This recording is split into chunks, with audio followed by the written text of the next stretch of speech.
अमीर गरीब बच्चे की 26 जनवरी। ये क्या, 7 तो यहीं बज गए।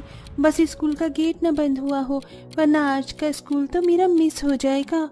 स्कूल जाने के लिए लेट हो रही नैना भागते भागते अपने स्कूल पहुंच जाती है और जैसे ही क्लास में एंटर करती है।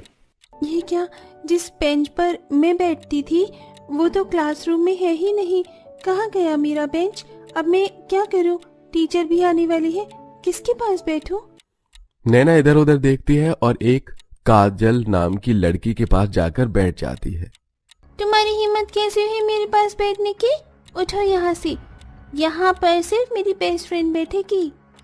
लेकिन काजल, पूरी क्लास में कहीं पर भी बैठने की जगह नहीं है, मैं कहाँ बैठूं? कोई जगह नहीं है, देखो इतना सारा फर्श खाली है, कहीं पर भी बैठ जाओ। एक काम करो, तुम डस्टबिन के पास जाकर बैठो। वैसे भी तुम्हारी औकात कूड़ेदान के पास बैठने की है ना कि हमारे साथ। अंजलि, काजल, तुम लोग मुझसे इस तरह क्यों बात करते हो? मैं भी तो तुम्हारी क्लासमेट हूँ ना। तुम्हें तो हमें थैंक यू बोलना चाहिए कि हम तुम्हें इस क्लासरूम में बैठने देते हैं, वरना तुम तो इस क्लासरूम में बैठने के भी लायक नहीं हो। गरीब कहीं की, अब खो क्या रहे हो? जाओ यहाँ से। तीनों अमीर स्टूडेंट नैना का स्कूल बैग उठाकर जमीन पर फेंक देती हैं। बेचारी नैना अपने स्कूल बैग से निकली हुई बुक्स को वापस उसमें रख रही होती है कि तभी उसकी क्लास टीचर कोमल आती है। टीचर, अलीशा, अंजलि और काजल ने मेरा स्कूल बैग नीचे फेंक दिया और कोई भी मुझे अपने पास बैठने नहीं दे रहा। सब मुझे गरीब कहकर परेशान करते हैं। ये लोग मुझे बहुत उल्टा सीधे बोलते हैं। क्लास में कदम रखा नहीं है और शुरू हो गई तेरी शिकायतें। उन्होंने जो भी किया है ना तेरे साथ, बिल्कुल सही किया है। गरीब इसी के लायक होता है। आधे ही मूड खराब कर दिया। अपना बैग उठाओ और क्लास के बाहर जाकर खड़ी हो जाओ। नैना काफी गरीब परिवार से थी, उसके चलते नैना के स्कूल में भी उस क्लास में मौजूद सभी अमीर बच्चे उसका काफी मजाक उड़ाते थे। यहाँ तक कि नैना की क्लास टीचर कोमल भी उसे कुछ ज्यादा खास पसंद नहीं करती थी। ऐसे ही समय गुजरता है और अब 26 जनवरी आने वाली होती है। बच्चों, जैसा कि आप सब जानते हैं कि 26 जनवरी के लिए हमारे स्कूल में एनुअल फंक्शन हो रहा है। इसमें हमारी क्लास के बच्चे भी पार्टिसिपेट करेंगे। आप में से जो भी बच्चा सिंगिंग कंपटीशन में पार्टिसिपेट करना चाहता है वो आकर मुझे अपना नाम लिखवा लीजिए। मैं तो बहुत अच्छा गाना गाती हूँ मैम, मुझे भी सिंगिंग कंपटीशन में पार्टिसिपेट करना है। यस मैम, अलीशा तो हमारी क्लास की नेहा कक्कड़ है। अगर अलीशा कंपटीशन में पार्टिसिपेट करेगी तो हम भी कंपटीशन में पार्टिसिपेट करेंगे। सभी बच्चों को सिंगिंग कंपटीशन में नाम लिखवाता देख नैना भी अपनी क्लास टीचर के पास जाती है। टीचर, मैं भी बहुत अच्छा गाना गाती हूँ, मुझे भी इस कंपटीशन में पार्टिसिपेट करना है। क्या कहा? तुम्हें भी कंपटीशन में पार्टिसिपेट करना है? पता है इस एनुअल डे पर कितने सारे वीआईपी गेस्ट आ रहे हैं। अब उन वीआईपी के सामने तुम जैसे गरीब स्टूडेंट से क्या हम परफॉर्मेंस करवाएंगे? कोमल नैना की गरीबी का मजाक उड़ाती है कि तभी वहाँ स्कूल का प्रिंसिपल आता है। सभी स्टूडेंट्स के नाम लिख रही है ना आप कंपटीशन के लिए? लिखिए। और आप सभी बच्चों, सिंगिंग के अलावा भी काफी सारे कंपटीशन हो रहे हैं। जिसको जिस पर इंटरेस्ट है वो सब इस कंपटीशन में पार्टिसिपेट करेंगे, ठीक है? प्रिंसिपल के आ जाने की वजह से कोमल नैना को कुछ कह भी नहीं पाती। कोमल को न चाहते हुए भी नैना का नाम कंपटीशन में लिखना पड़ता है। अगले दिन से जब सभी बच्चे सिंगिंग कंपटीशन की तैयारी करते हैं। अलीशा, तुमने सोचा कि हम कंपटीशन में कौन सा गाना गाएंगे? मुझे तो कोई भी गाना समझ नहीं आ रहा है। टीचर ने कहा था कि हमें देशभक्ति का ही कोई गाना गाना होगा। मेरे दिमाग में तो बस आइडिया वाले सॉन्ग ही चल रहा है, लेकिन ये मुझे इतना पसंद नहीं आ रहा। तुम लोग कोई अच्छा सॉन्ग सोचो ना। अलीशा अपनी सहेलियों के साथ 26 जनवरी पर गाए जाने वाले गाने के बारे में सोच रही होती है कि तभी वहां नैना आती है। अरे अलीशा, तुम इतना परेशान क्यों हो रही हो? पता है मैंने सिंगिंग कंपटीशन के लिए गाना सोच लिया है। हम लोग मेरा मुल्क मेरा देश सॉन्ग गाएंगे। ये बहुत अच्छा देशभक्ति का गाना है। अच्छा, तो तुम अब हमें सिखाओगी कि मैं कौन सा गाना गाऊं, कौन सा नहीं। टीचर ने भले ही तुम्हारा नाम इस कंपटीशन में लिखा है, लेकिन तुम हमारे साथ गाना नहीं गाओगी। लेकिन क्यों अलीशा? मेरा भी बहुत मन है 26 जनवरी पर सबके साथ में गाने का। तुम कहो तो मैं सबसे पीछे खड़ी हो जाऊंगी। एक बार में कहा, समझ नहीं आया क्या? जाओ यहाँ से और हमें डिस्टर्ब मत करो। नैना उदास होकर ग्राउंड में जाकर बैठ जाती है। अलीशा अपने सभी दोस्तों के साथ नैना के बताए हुए गाने की ही प्रैक्टिस करती है। जैसे जैसे दिन गुजरते हैं और वैसे वैसे 26 जनवरी का दिन करीब आ रहा होता है। बच्चों, इस 26 जनवरी के कंपटीशन में आप लोग स्कूल की सिंपल यूनिफॉर्म नहीं पहनेंगे। सभी बच्चों को तिरंगा यूनिफॉर्म पहननी है, ठीक है? क्लास टीचर वहां से चली जाती है। वैसे अलीशा, क्लास की सभी बच्चे तो 26 जनवरी पर पहनने के लिए तिरंगा ड्रेस लेकर आ जाएंगे, लेकिन हमारी क्लास की एक गरीब कहाँ से लेकर आएगी? ये भी सभी स्टूडेंट्स के साथ बैठकर हमारी परफॉर्मेंस को देखेगी, नहीं तो हमारी तरह तिरंगा ड्रेस खरीद पाएगी और न ही हमारे साथ कंपटीशन में गा पाएगी। बेचारी नैना उदास होकर घर आती है और सारी बात अपनी माँ को बताती है। मैं आपकी अच्छी बच्ची हूँ ना, मैं भी कभी किसी चीज के लिए आपसे जिद नहीं करती। प्लीज आप मुझे इस बार 26 जनवरी के लिए एक तिरंगा ड्रेस दिला दो। सभी बच्चे ये ड्रेस पहनकर पार्टिसिपेट करेंगे। नैना बेटा, तुम तो जानती हो कि पापा का काम 2 महीने से बिल्कुल बंद पड़ा है। मैं भी बड़ी मुश्किल से लोगों के घर में झाड़ू पोंछा करके घर का खर्चा चला पाती हूँ। मेरे पास जो पैसे हैं वो मैं तुम्हारी स्कूल फीस के लिए रखती हूँ। अगर उनसे मैं तुम्हारे लिए ड्रेस लेकर आ गई तो स्कूल की फीस कैसे भरूंगी बेटा?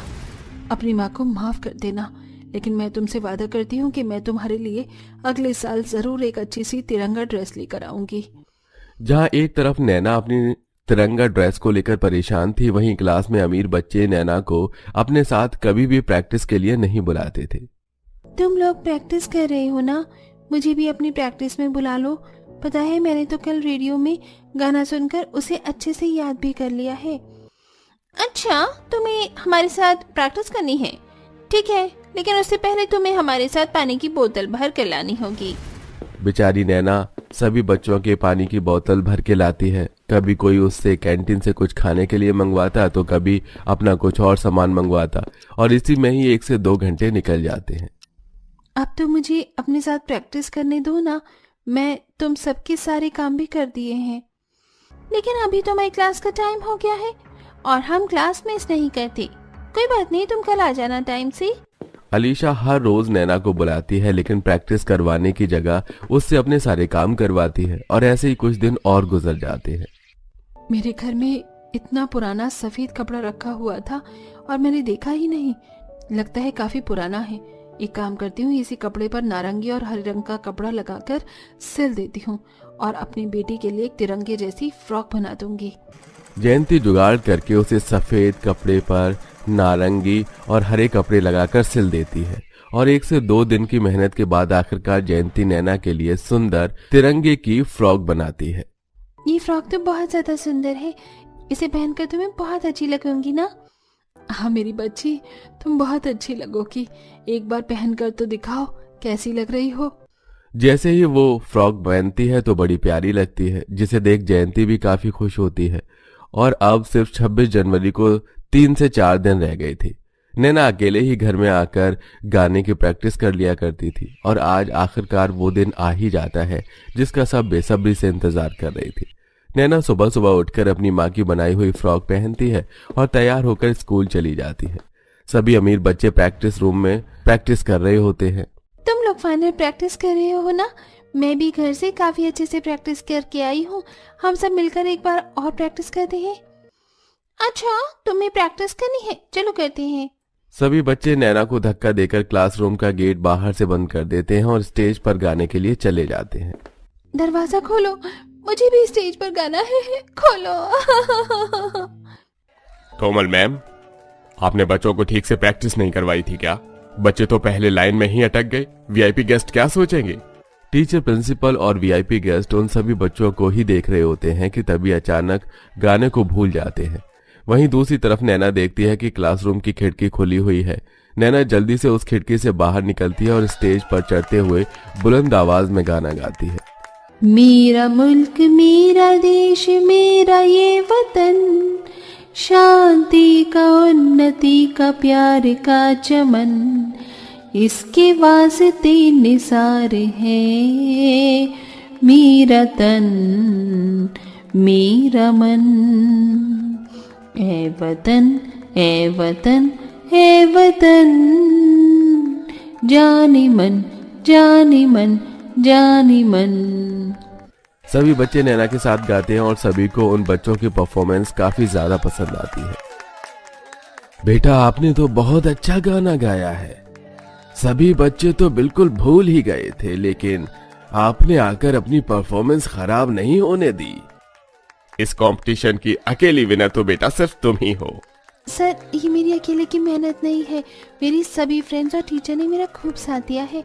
उन्हीं की बदौलत तो आज मैंने इतना अच्छा गाना गाया। इस प्राइज के हकदार मेरे साथ मेरे सभी फ्रेंड्स और मेरे टीचर भी हैं।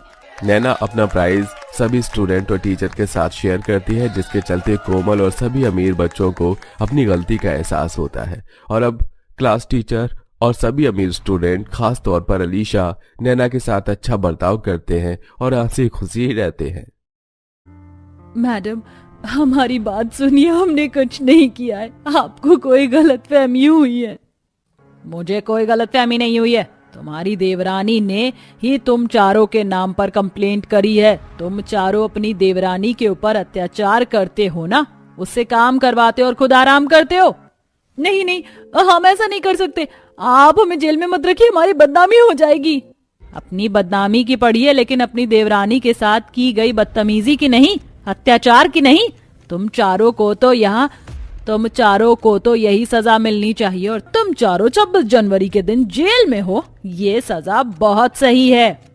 हमारी देवरानी ने झूठी कंप्लेंट करी होगी, आपको कोई गलतफहमी होगी, हम ऐसा कर ही नहीं सकते। अरे हम तो अपनी देवरानी से बहुत प्यार करते हैं।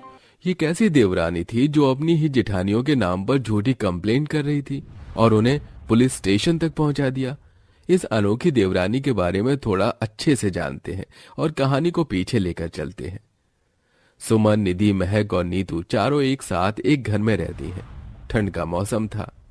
अरे ठंड बहुत ज्यादा हो रही है, मुझसे काम नहीं होगा, तुम तीनों आज काम करो, बहुत ठंड लग रही है मुझे तो। दीदी, ठंड क्या आपको ही लगती है, हमें नहीं लगती? अरे मैंने कल रात बर्तन धोए थे और खाना भी बनाया था, अब मैं काम नहीं करूंगी, आज आप लोगों में से कोई काम करो।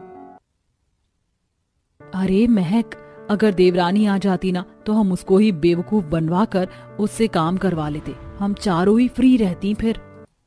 चारों एक नंबर की आलसी होती हैं और एक दूसरे पर बस काम थोपती रहती हैं। कुछ दिनों बाद चारों जेठानियों का देवर मुकुल अपने साथ स्वाति नाम की लड़की को लेकर आता है, जो देखने में काफी काली थी। मुकुल, ये कौन है? इतनी काली लड़की को तुम हमारे घर पर क्यों लेकर आए हो? भाभी, ये स्वाति है मेरी पत्नी। दरअसल अभी हाल ही में स्वाति के माँ बाप का देहांत हो गया और ऐसे में स्वाति को मैं अकेले नहीं रहने दे सकता था, इसीलिए मैंने स्वाति से शादी कर ली। क्या तुम्हें शादी करने के लिए यही काली लड़की मिली? अरे हमारे बारे में तो सोच लेते, हम इतनी गोरी हैं, हमारे साथ ये हमारी सबसे छोटी काली देवरानी कैसे जचेगी? भाभी, आप ये कैसी बातें कर रही हैं? शादी मेरी हुई है, पत्नी के साथ मुझे रहना है, तो आप क्यों ये सब सोच रही हैं? और जितना ये घर आप चारों का है उतना ही स्वाति का भी है, इसीलिए मैं आपसे यही उम्मीद करूंगा कि आप मेरी शादी को स्वीकार करेंगे। मुकुल इतना कहकर अपनी पत्नी को कमरे में लेकर चला जाता है। अगली सुबह स्वाति की जेठानियां उसे जल्दी उठा देती हैं। अरे जल्दी उठो, खाना बनाओ, कपड़े धोने हैं, इतना सारा काम पड़ा है, तुम क्या नहीं हो इसका मतलब काम नहीं करोगी? माफ करना, मुझे यहाँ का कुछ पता नहीं था ना, बता दीजिए क्या काम करना है, मैं कर दूंगी। एक काम करो, पहले सबके लिए खाना बना दो और हाँ, मुझे आलू के पराठे खाने हैं और सुमन दीदी को मेथी के पराठे अच्छे लगते हैं, तो दोनों पराठे बनाना और उसके बाद कपड़े धो देना, ठीक है? पहले दिन स्वाति को काफी सारा काम थोप दिया जाता है। स्वाति ठंड से सिकुड़ते हुए वॉशिंग मशीन में कपड़े धोने जाती है। इतनी ज्यादा ठंड क्यों लग रही है? पूरा शरीर थर थर कांप रहा है। स्वाति वॉशिंग मशीन में कपड़े धोने लगती है कि तभी उसकी जेठानी नीतू आती है। अरे ये क्या, तुम वॉशिंग मशीन से क्यों कपड़े धो रही हो? दीदी, इतनी ठंड हो रही है, वॉशिंग मशीन में ही तो सारे कपड़े धुलेंगे ना। नहीं नहीं नहीं, तुम्हें पता भी है कितना बिल आया था पिछले महीने, हम खुद वॉशिंग मशीन का इस्तेमाल नहीं कर, तो तुम वॉशिंग मशीन का इस्तेमाल क्यों कर रही हो? हाथ से कपड़े धो लो। लेकिन दीदी, इतनी ठंड में हाथ से कपड़े धोना कितना मुश्किल है, जरा मेरे बारे में तो सोचिए। अरे तुम्हारे बारे में सोचकर ही बोल रही हूँ, अभी धूप हो रही है, हाथ से कपड़े धो लो, और हाँ, वॉशिंग मशीन, हीटर, इन सब का इस्तेमाल ज्यादा मत करना, और हाथ से कपड़े धोगी तो तुम्हारे लिए यही अच्छा होगा, कम से कम तुम्हारे हाथ तो साफ हो जाएंगे, गोरे तो होने से रहे। ठंड में अपनी काली देवरानी स्वाति के ऊपर उसकी जेठानियां अत्याचार तो अच्छे से कर ही रही थी। स्वाति परेशान अपने कमरे में बैठी थी।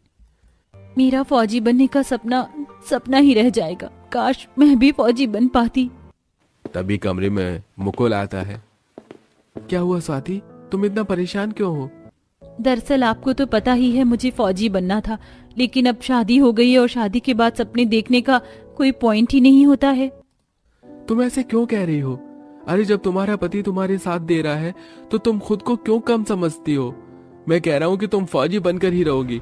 देखो, तुम्हें किसी भी चीज की जरूरत लगे, कोई बुक, कोई एग्जाम देने के लिए फॉर्म भरना है, वो सब मैं कर दूंगा, चिंता मत करो।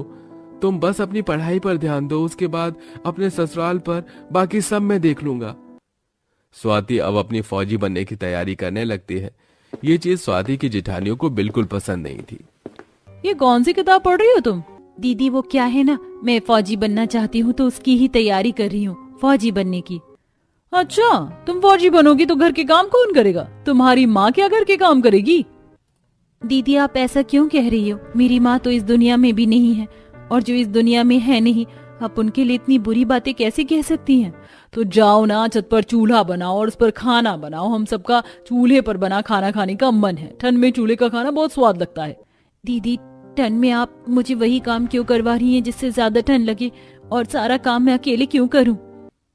क्योंकि तुम काली हो और तुम हमारी बराबरी तो कर नहीं सकती ना। अब जो बोला है चुपचाप से वो कर लो, वरना तुम्हारी 4 जेठानियां हैं, तुम किस किस से बहस कर लोगी? स्वाति बिना जवाब दिए छत पर चूल्हा बनाने लगती है। मेरे साथ ही क्यों होता है? मैं जितना अपनी जेठानियों के साथ बनाने की कोशिश करती हूँ, वो हमेशा मेरे साथ ऐसा ही क्यों कर रही हैं? ऐसे ही कई दिन निकल जाते हैं और स्वाति फौजी बनने की तैयारी कर रही होती है। 26 जनवरी आ रहा है और मैंने एग्जाम भी दे दिया। बस मेरा रिजल्ट आ जाए और मैं फौजी बन जाऊं। इस बार की 26 जनवरी मेरे लिए काफी ज्यादा अच्छी होगी। मैं अपने देश के लिए कुछ करना चाहती हूँ। स्वाति का सपना था कि फौजी बने। कुछ दिनों बाद स्वाति का जब रिजल्ट आता है, स्वाति तुमने अपना सपना पूरा कर दिया, तुम फौजी बन गई हो, ये देखो तुम्हारा रिजल्ट आया है। क्या मैं फौजी बन गई? हाँ, तुम फौजी बन गई हो, लेकिन तुम्हारी ज्वाइनिंग कल से ही है। तुम्हें कल ही बॉर्डर के लिए निकलना है।